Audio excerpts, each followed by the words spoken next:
Hello ladies and gentlemen, and welcome back to my channel. In this video we're going to be reacting to American cops versus British cops. Again, this is a video by the Infographics Show. If you'd like to watch the original video, it is in the description down below.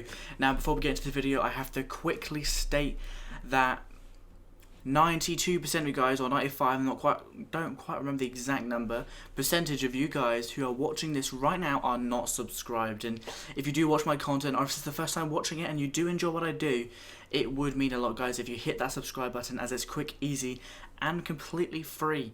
So you could click subscribe and literally come back whenever you want to watch a video, and it'd still mean the world, as well as liking the video and leaving a comment down below, as I'm trying to grow a little bit of a community here and hopefully make better content for you guys if you want to say anything down below. Now but let's get right into this video.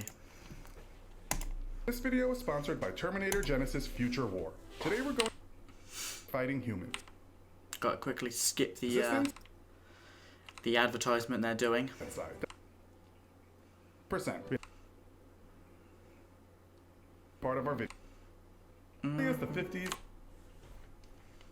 There we go, we'll just play it from here. About the police, you should definitely join us. Now, let's go. Let's move on to the main part of our video. Whatever we might think about the police, one thing that's certain is that we are fascinated by them. As early as the 50s, the police crime drama started filling our TV screens, and long before that, Arthur Conan Doyle and Edgar Allan Poe planted the seeds for the genre of detective fiction. The good cop, the bad cop, or even the rebel with a cause cop kind of shows in the 70s have evolved into more realistic series such as The Wire, which give us a more nuanced version of police work and those that do it. In real life, dashcam footage from police vehicles has also become a staple in the online content we consume. Today we are going to concentrate on real-life cops, and perhaps the two most famous, sometimes infamous police forces in the world, in this episode of the Infographics Show, American cops versus British cops. Don't forget to subscribe and click the bell button so that you can be part of our notification squad. There we go, you can do that for me as well, guys.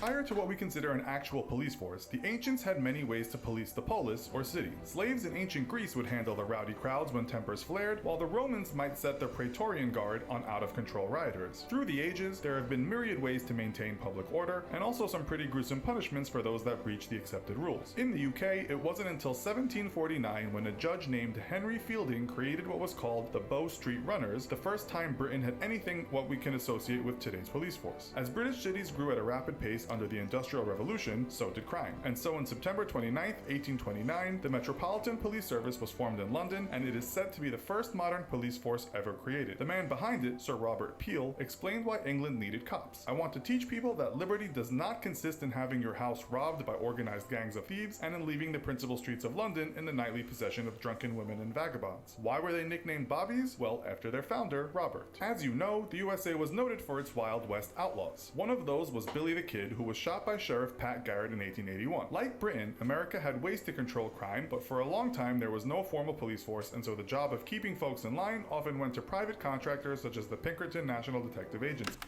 Wow, that's actually a pretty useful thing to know. Systems including night watchmen and even what some called goons for hire weren't workable as the USA grew in population. It's thought that the first American formal police force was created in Boston in 1838, New York City followed in 1845, and by the 1880s just about all American cities had an organized police force. Now that we know something about the history of these two countries' police forces, let's look at the present day. The number of police officers in just England and Wales has decreased significantly in the last decade, which has become a major political issue in the UK. The number in 2016 of officers in the force was 124,066, down from 143,769 7 years before that. The number of... It's insane. It really is. Like, there's no cops out and around. It's just... Full-time officers working in Scotland in 2016 was 17,242, and the number in Northern Ireland was 6,773. That's a total of 148,081 police officers working all over the United Kingdom. It's a bad problem. It really is. Especially with the amount of crime that actually goes on. Whew. The population of the UK is 65.64 million, so roughly there is one police officer for every 448 people. Much of the British media and the public are saying that is not enough, especially as the crime rate rise in the UK is rising faster than it has in a decade. Yeah, moped gangs in London, and they even spread towards Birmingham and all that lot. Moped gangs are now becoming a massive thing. Knife crime is rising. It's insane.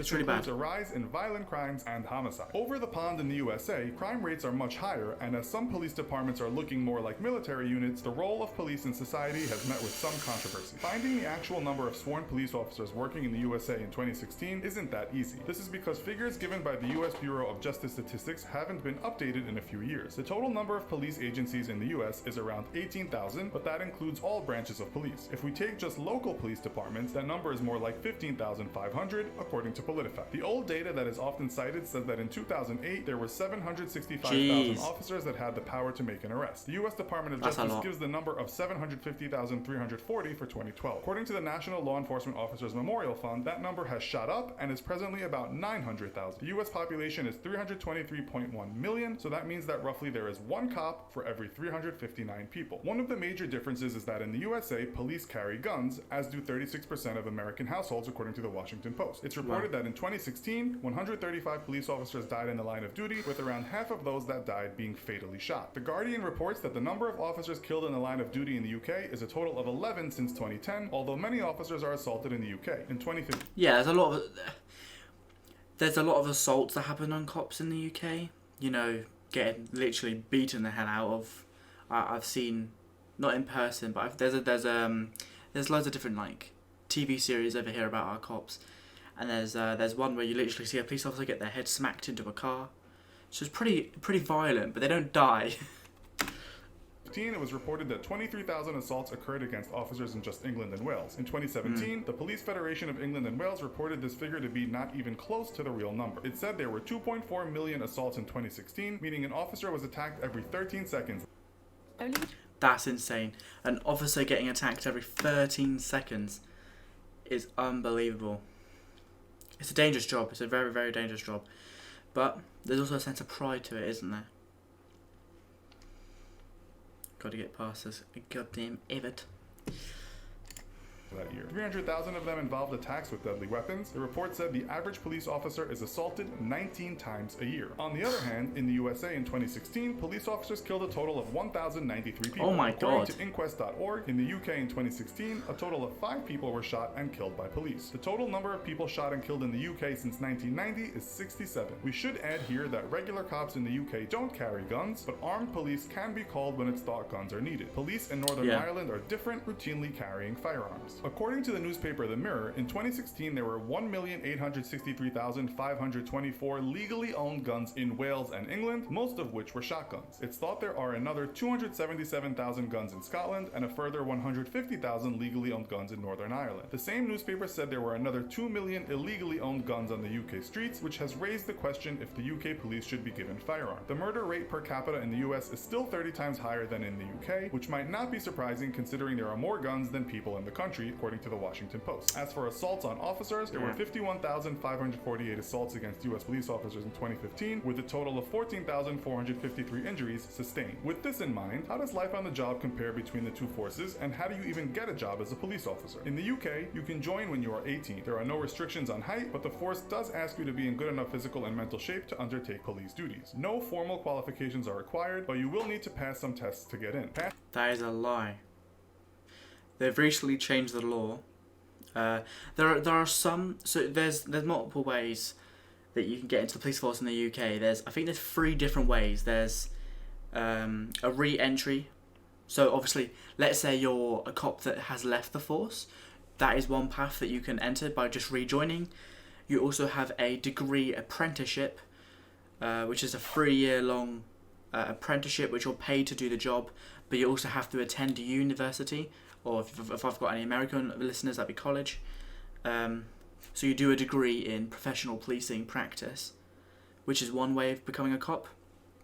And then also you can do a degree, but you have to get a minimum of a 2-2, which is like a lower second. I don't know what that is in America. I don't know if you have different end results, if I got the word for some weird reason. But you have to get a minimum of a 2-2 here. It doesn't matter what degree. You could do a degree in photography, environmental, whatever. As long as you get a 2-2, you then have to join the police, but then you have to do like a 2-year probation, which you then will get a degree out of it of professional policing practice.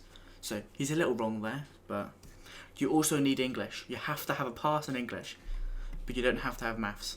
Well, You do for the apprenticeship, not for the university entry. Ask them and you are in. And if you're wondering why I know that, it's because I'm planning on becoming a police officer.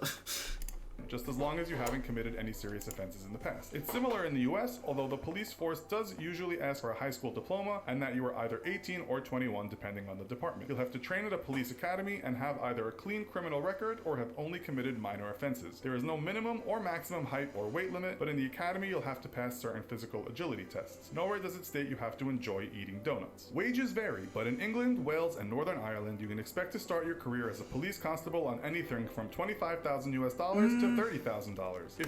It's a bit more now. It's more like between 22 and 26. I think average starting is like 24 grand. That's pounds. I don't know about American dollars.